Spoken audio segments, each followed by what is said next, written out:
I have the pleasure of being joined today by Brent Barton. Now, Brent is the Vice President for Global Technical Sales at Equinix. Brent, great to see you. Thanks for making time to catch up with me. Yeah, thanks for having me, Des. Pleasure to be here. Indeed.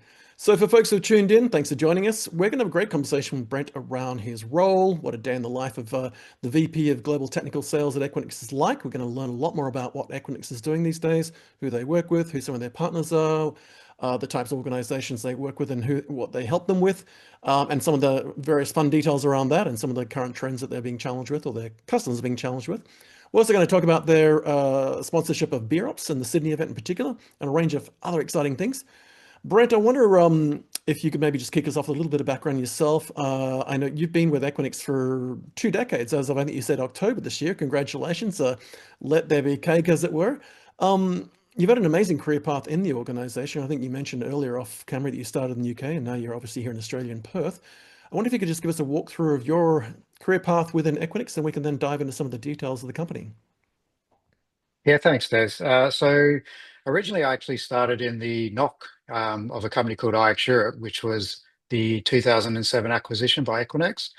I spent a couple of years there before moving into the sales organization. And it's since that return to Equinix that I've been with the company coming up to 20 years. So it has been an interesting journey. I originally in the sales role was just dealing with the enterprise customers, and back in those days, data centers were really just a data center. And um, like you, who has some experience in the data center industry, over time, the I guess the platform of data centers has really become what we know today. And for us, it's really about making sure building ecosystems within those data center environments. I also had the pleasure of launching our financial services vertical in the UK. Again, dating me, but that was when organizations were moving from OpenCry to electronic trading, and we created an environment in our Slough data center, which is about 30 kilometers out of central London, where we basically tried to get the platforms or the trading environments to actually come and deploy within our facilities. And we created an environment for all of their customers to come and connect directly with them, thus reducing all the latency that they had and basically creating a secure environment for them to exchange trades.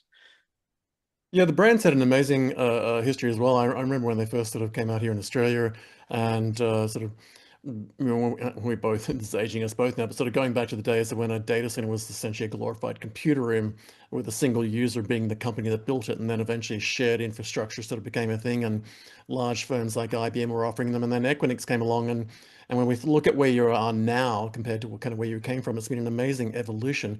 But these days, you're very much, I would say, part of the fabric of the very internet itself. And we were talking off air earlier just for our audience. And regularly, when I talk to people who are building infrastructure, I constantly refer to the Equinix, not just for your infrastructure, but also your third-party connectivity, your hyperscaler interconnects, and also the fact that often people don't know that you provide IP routing from one side of the planet to the other with 3 nines SLA from memory at the same or better speed than the internet itself, and without all the nonsense of having VPNs and open networks. And so when I think about the organization, a lot of people may think it's a traditional data center space, but you're a very broad organization now, from professional services, consulting, cybersecurity, and a range of things. Walk us through sort of what that broad remit includes and some of the key challenges that you help your clients with. Yeah, thanks, Des. Look, you're right. The data center component is obviously quite significant, but it's everything that happens within our facilities, which is really interesting. I mean, you mentioned the global network. Equinix was originally founded to enable the main telcos of the time, back in the day, to actually peer off their traffic. And, and that really is what gave the internet the ability to scale. And as you hear more on the news around submarine cables being laid every other day across the oceans, I mean, we are really where those cables first land and then branch out. So, we have over 1,000 global telcos that use Equinix as part of their delivery mechanism. Within Australia alone, I mean, you could probably talk to about 5 or 6 telcos before you run out of who's the next one. But we have over 150 telcos populating our Sydney facilities. And that really is, I guess, the underlying component of what Equinix does. And then from that, it's how businesses then utilize that platform. You see, we talk to numbers around 90+% of the internet traffic runs through our buildings. And that really is around the peering environment that's been created in those sites. And as the company has evolved, what we've really been focused on is curating these ecosystems. So I mentioned earlier, we had the financial services ecosystem. That is a significant portion of our business globally, hosting a multitude of exchanges. And if you think of a trading cycle from the pre-trade all the way to the post-trade, all of the components that happen in a trade cycle, there's a plethora of organizations that interface with that. And whether it's equities or FX or whatever, there's a multitude of customers that take advantage of that. If you think about when you update your mobile phone, or if you watch some Netflix or Amazon Prime, a lot of that content is being distributed from data centers, and particularly across the networks. But as you are acutely aware, the public internet, for all the great it brings to the world, also has a challenge, especially for the enterprise. And what we have done, so we have about 270 plus data centers globally across 75 metros. And we are very specific about the way we build those sites and where we build them. And we're really about creating these ecosystems of customers, whether it's a cloud CSP, whether it's all the networks that you would need, whether it's SaaS providers, content and digital media, anything from enabling driverless vehicles to, as I was saying before, downloading your update on your iPhone. We are working with these organizations to deliver content globally.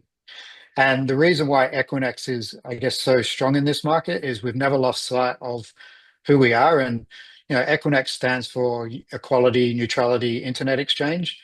And what we have essentially created across all of our data center fabric is the ability to connect to all of these endpoints that enterprise need every single day in a secure manner. So we essentially bypass the internet, but it doesn't stop you getting access to the internet.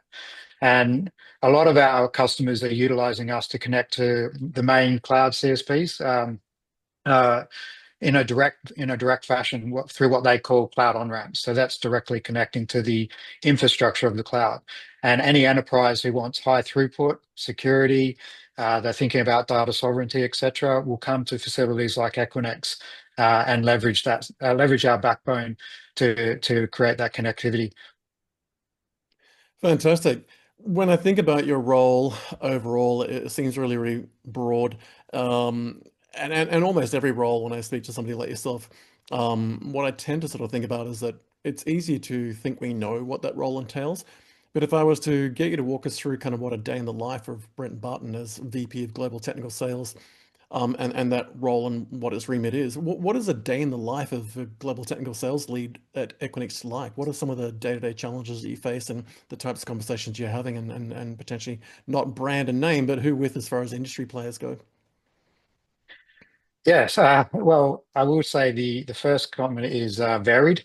Um, I'm part of a global team.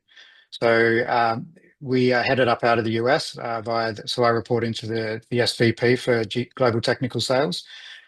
So I have a colleague and a peer in EMEA and in the EMEA.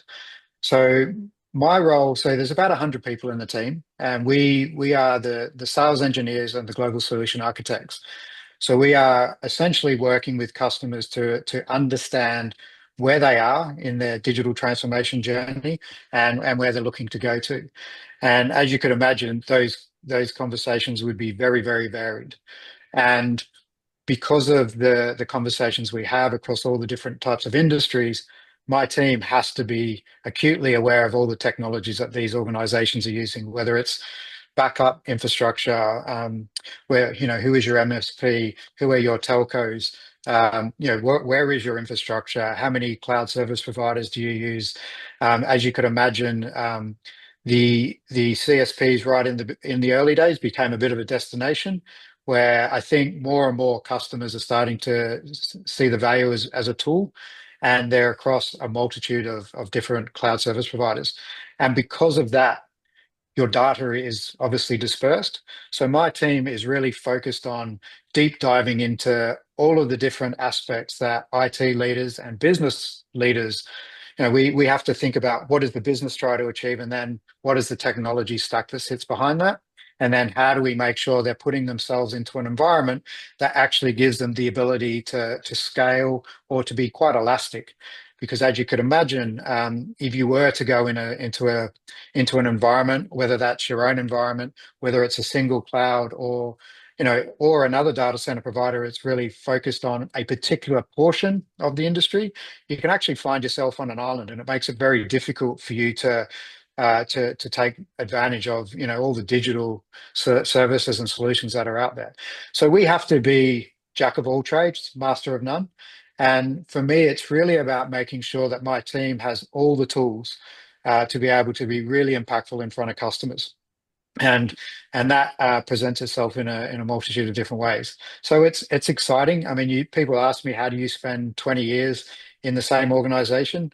The reality is we've been at the forefront of every technology shift for the last 27 years that Equinix has been here. And because of that, and because of it's almost been like building blocks over the years of, you know, and now the big building block that's on at the front of everyone's mind is really around AI. We've been building a narrative around this, and hybrid multi-cloud is the iteration before AI, and now we're having to think about machines and how they're going to play a role in these organizations, and what data sources they're going to need to consume, whether it's to train or whether it's to do inferencing. There's a lot that organizations are grappling with right now, and my team are really there to try and build an understanding of where they're trying to get to, and really leverage all of the endpoints that exist within our facilities to enable them to directly consume those services. So it can be very different. It can be early mornings. It can be very late nights. A huge amount of travel. I don't know if my wife was quite understanding of what it was going to look like when I took this role. But the one thing I will say is this team and most of the technology teams that I get to interface with, they really do wear the t-shirt of the organization, and they tend to go above and beyond for their customers more so than any other part of the organization. And for that, I'm truly, truly thankful that I get to be a part of that team. But really, my job is to remove anything that is standing in the way of my team being impactful in front of customers. And one of the benefits of being 20 years in the business is I know where a lot of things happen, and I can go quickly to them. And then there's the customer facing aspect. So I do a lot of panel events. I go to a lot of trade shows. I speak to a lot of our customers, like really trying to help them think beyond what they initially thought Equinix could help them solve for.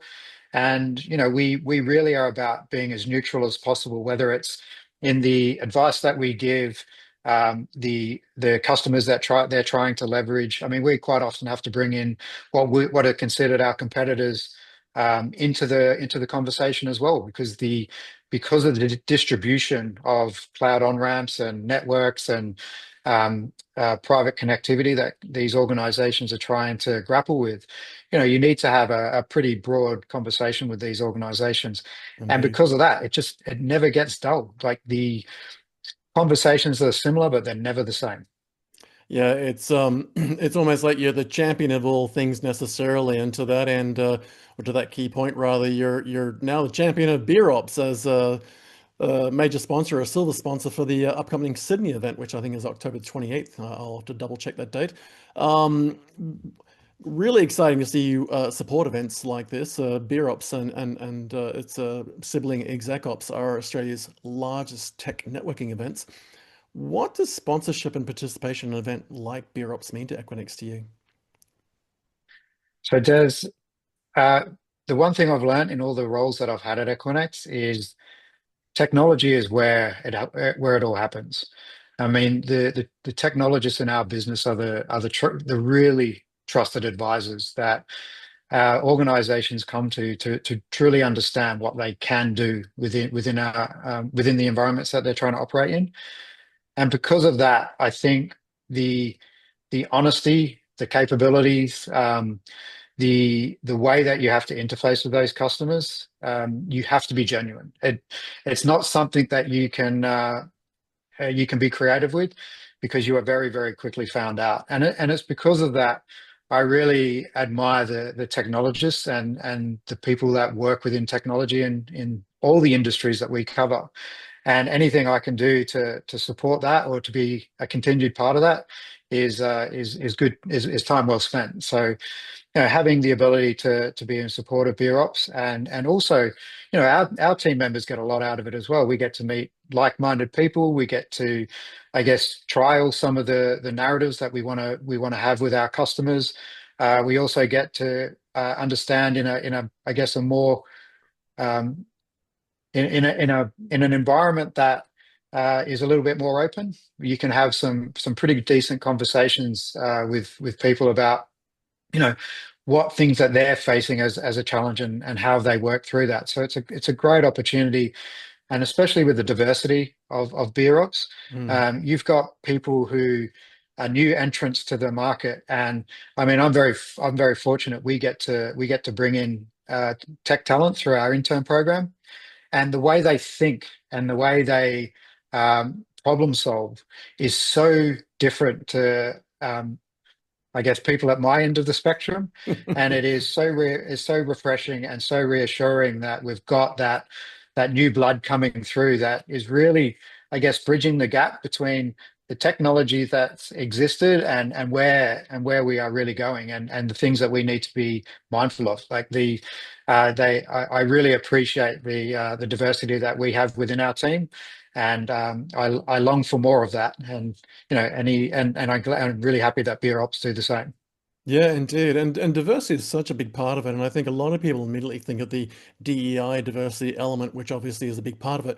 But as you said, there's everything from, age groups to role seniority, job descriptions, job types, industries, you name it.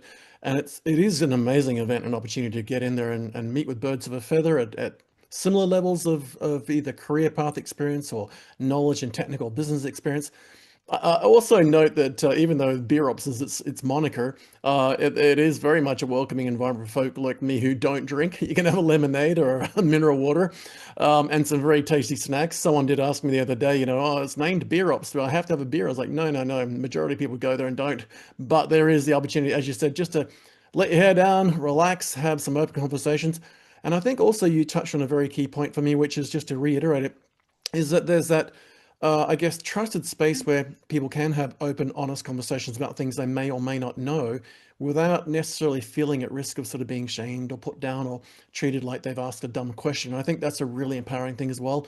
And I love the fact that it fits directly into kind of what, your whole DEI inclusion, sustainability element is. I was actually reading your culture page, and I recommend all of our viewers and listeners tune into Equinix on Equinix.com. There's an entire page around sustainability and culture. It was an amazing read, and as you just said, you've got these amazing new young folk coming through of different age groups and backgrounds and cultures, bringing a lot of that knowledge to your team to future-proof it, but also changing the way that we think about things. The idea that we can now sort of do a Star Trek tricoder looking things up instantly with AI, whereas once at a time we had to RTFM and pick up a piece of paper and turn the page looking for it. So it is an exciting time. When we think about an event like BeerOps and amazing people like yourself and organizations like Equinix being there, it provides an amazing opportunity to have a conversation with you directly and tap into your multi-decade experience and your persona, your character, your experience, your career path, the company, and all things it does.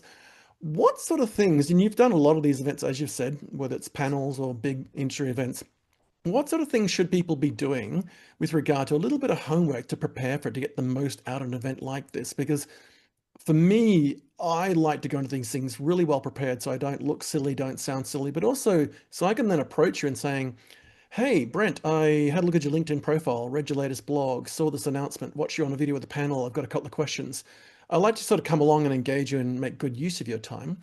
How do you recommend that some of the attendees coming to the Sydney event that you're sponsoring with BeerOps best prepare to get the most out of the event and certainly out of the opportunity to talk to yourself and your peers there on the Equinix booth? Yeah, Dave, I think, I mean, it's a bit of a cliche, but there is no such thing as a stupid question. Hmm. And I think the reality is, because of the speed at which the market is moving, and because of the challenges that our customers are facing, I mean, there is this perception that everyone's leaving me behind, especially with the advent of AI.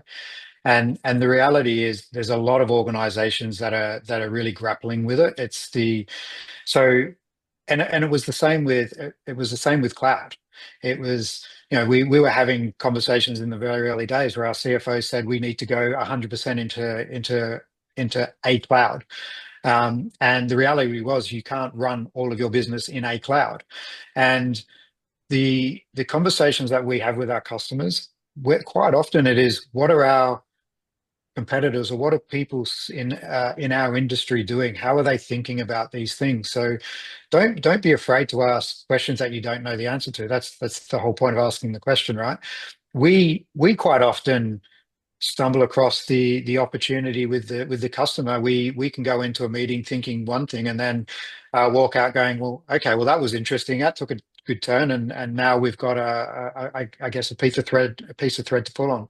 So um, if there's anything that's of particular interest, I mean, my advice would be to read up on it, of course. And depending on what you want to know, you don't have to have a knockout question. Quite often, the questions sort of come naturally as you engage in a conversation. But I mean, I've been in many of these events where I've just walked up and not had an understanding of the organization before. Not that I'm advocating for this, but and said, really interested to hear how you present yourself, and begin a conversation like that. And then we engage, and then we start. Uh, you generally uncover synergies and things that you can extrapolate on. A lot of these events, you have keynote speakers, etc., and you get a very quite often a blinkered view from from some of the keynotes, just because of sort of the products that they sell. But for us, the data centers underpin what we do. That is our bread and butter.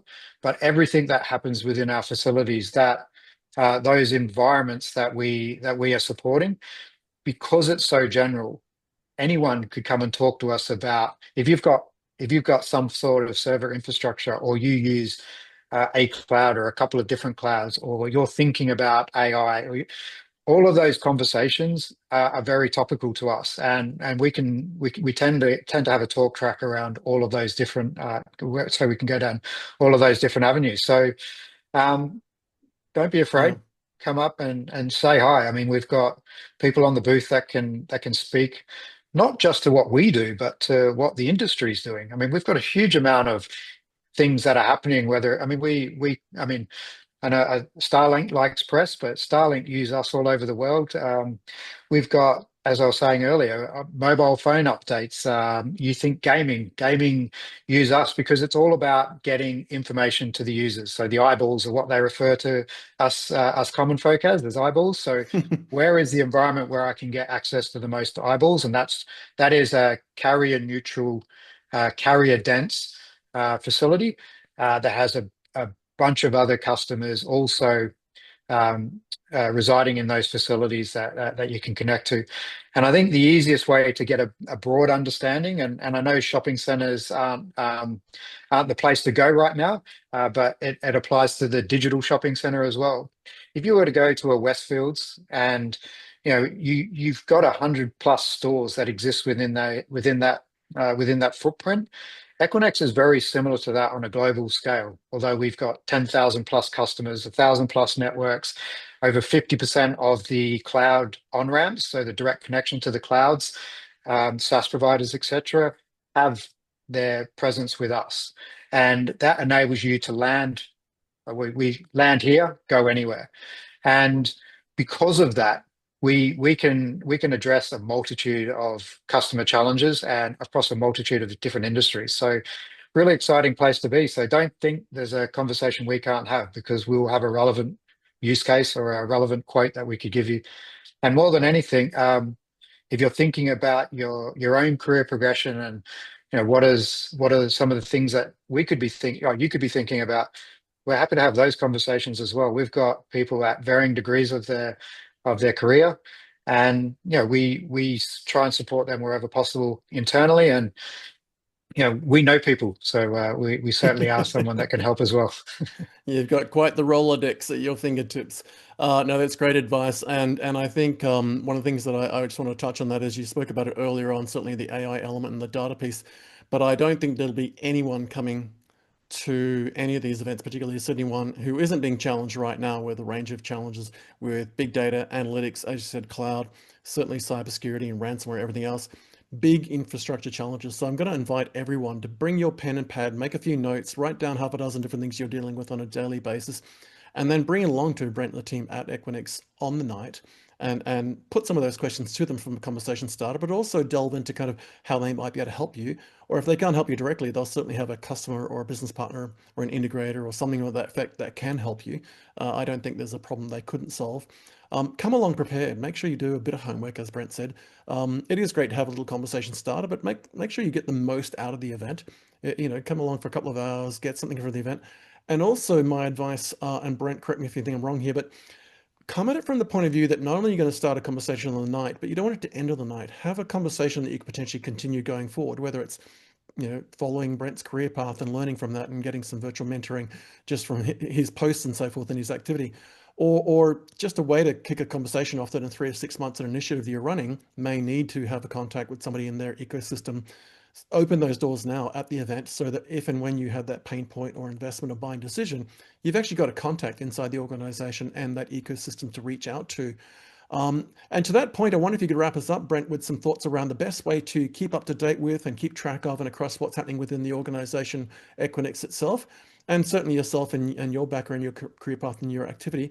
What's the best way to stay in touch with what's happening with Equinix and to sort of follow along the story and potentially even join the conversation? Yeah, thank you. And yeah, to close it out, I think the website is the best place to go to get information really about Equinix and sort of what we do. But there's a huge amount of content on there that goes beyond that. So, and we're continually updating that. And we've put together a lot of blueprints that help organizations think about what does their underlying network look like, private connectivity versus public connectivity. What are some of the services that they could leverage from our customers and partners? And to your point, the integrators, we work very closely with the predominant system integrators, and really, really strong partners, both tech partners and platform alliance partners. So, there's a huge amount of information on there around with blueprints and we will be releasing some AI blueprints, which I think is going to be very, very interesting for organizations, because as I was saying earlier, there's a multitude of things that you need to think of. And it's not just the infrastructure. It's like, how does AI become a part of your workforce? And then how do you maintain that workforce as you do the people that you have today? So there's a lot of interesting things that are coming out of that. Obviously on the socials, I'm happy to link in with anybody that I meet or can see value in having a broader conversation. I mean, I'm at that point in my career where I'm not close to the end, but I've certainly I think I've seen more. I've seen quite a lot over my last 20 odd years at Equinix, and whilst I long may it continue, I'm probably at the other side where I'm starting to think about retirement at some point. But anything I can do to help people in their careers, I mean, that's a big part for me. One of the things I didn't touch on as part of my role is I mentor people in the organization, around the company.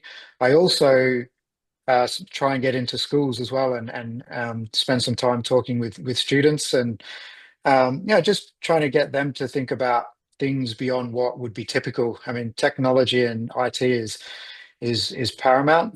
It's going to underpin a lot of what we do, and there is a narrative that it's going to replace a lot of jobs. But I think the for the foreseeable future, it's going to be a pretty significant part of what that looks like. So yeah, any way I can help, I offer up my time.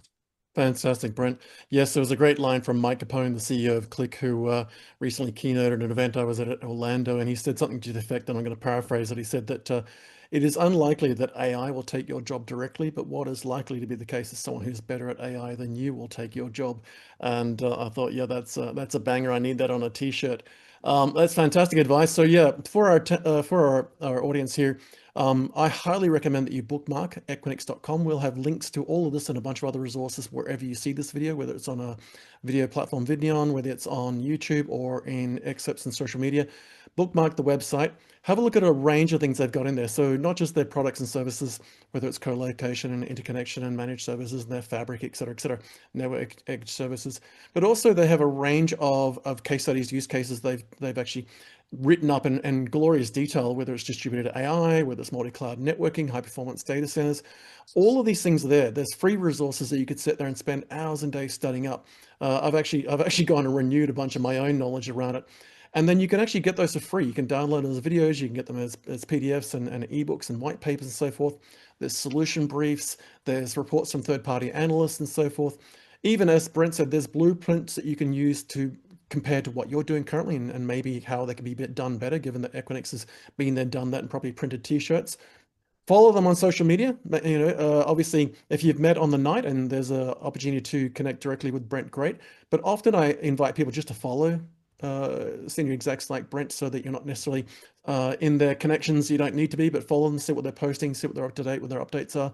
Follow the brand and see what's going on. Keep a track of their updates on socials and track their news releases, see what they're doing, what exciting new projects they're up to. But in the lead up to the event, engage with some of the social media contents coming around BeerOps and ExecOps, and certainly what's coming out of Equinix over the next few weeks as we lead up to October and the Sydney event where Equinix will be. Brent, it's been great to see you. Look forward to seeing you at the event and the rest of your team. And in the meantime, stay safe, safe travels. And for those tuning in, bookmark Equinix.com, grab some of those amazing resources, follow them on social media, whether it's on Twitter or LinkedIn and the individuals, get to know the team and learn a bit about the company, and do your homework and come prepared for a really great conversation at a great event. And we'll look forward to seeing you there. And Brent, thanks so much for your time. It's been an absolute pleasure having you on the show. Thanks very much, Des, and look forward to meeting some of the BeerOps participants. Indeed, likewise. We'll have you back again soon. Cheers.